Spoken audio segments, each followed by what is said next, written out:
Bonjour à tous, à toutes et aux autres.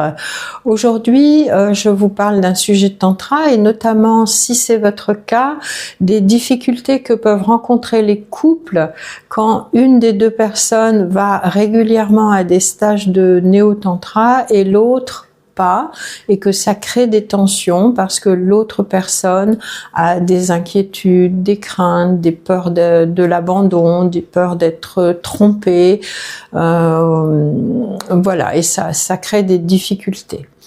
Les écueils principaux, c'est la première chose, c'est espérer, en faisant pression sur l'autre, que cette personne va finir par venir avec vous partager votre passion, et c'est pas une bonne idée. Pourquoi c'est pas une bonne idée? Parce que cette personne, elle agit sous la pression et elle va regarder tout ce qui se passe dans un atelier ou un stage de néo-tantra d'un œil critique, et ça va renforcer un petit peu ses croyances que de toute façon tout le monde est perché.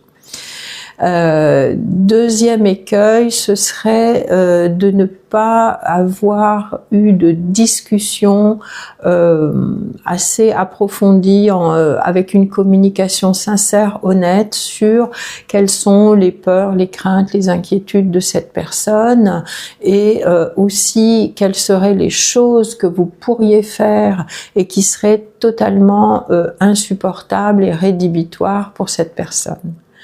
Le troisième écueil, c'est de tout raconter en détail. D'abord parce que c'est pas une bonne chose, il y a une clause de confidentialité. Et puis, en donnant trop de détails, vous allez renforcer ces craintes et ces fantasmes à propos du néo-tantra, c'est du sexe, de l'orgie, bref, voilà. Et en plus, le néo-tantra, ça ne se raconte pas, hein, ça se vit. Donc, il vaut mieux rester vague. C'est comme du yoga, on fait de la méditation, on fait des respirations, il y a de la danse, des temps de parole. Quelques suggestions qui pourraient aider les couples qui sont dans cette configuration.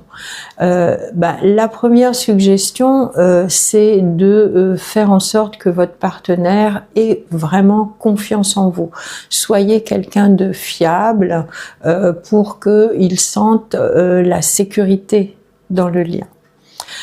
La deuxième suggestion, c'est de dire à cette personne, mais toi aussi tu as des hobbies, hein, et tu rencontres aussi des gens dans tes hobbies, et il n'y a pas plus de risque quand moi je vais au néo-tantra que quand toi tu vas faire ce qui te passionne, hein, et qui moi ne m'intéresse pas.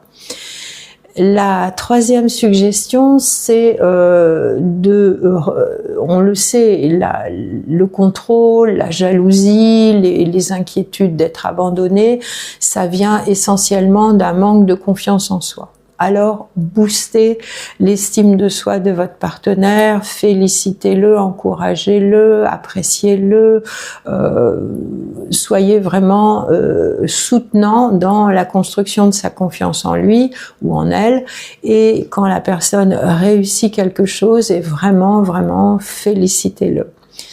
Cependant, si vous êtes dans cette configuration, vous adorez aller dans des ateliers ou stages de néo-tantra, votre partenaire ne veut pas y aller, ça ne l'intéresse pas, il y a quand même un risque non négligeable parce que au fil de votre pratique, vous risquez de vous apercevoir que cette relation ne vous convient pas. Donc, il faut bien mesurer quand même les risques. Et bien évidemment, il y a des couples où ça se passe très bien parce que il y a de la confiance, il y a de la liberté, il n'y a pas de contrôle, et où peut-être les personnes se fichent pas mal de ce que l'autre fait dans ses activités. Voilà. Mais c'est quand même un challenge quand il y a une personne qui se sent insécure quand l'autre va dans le néo-tantra.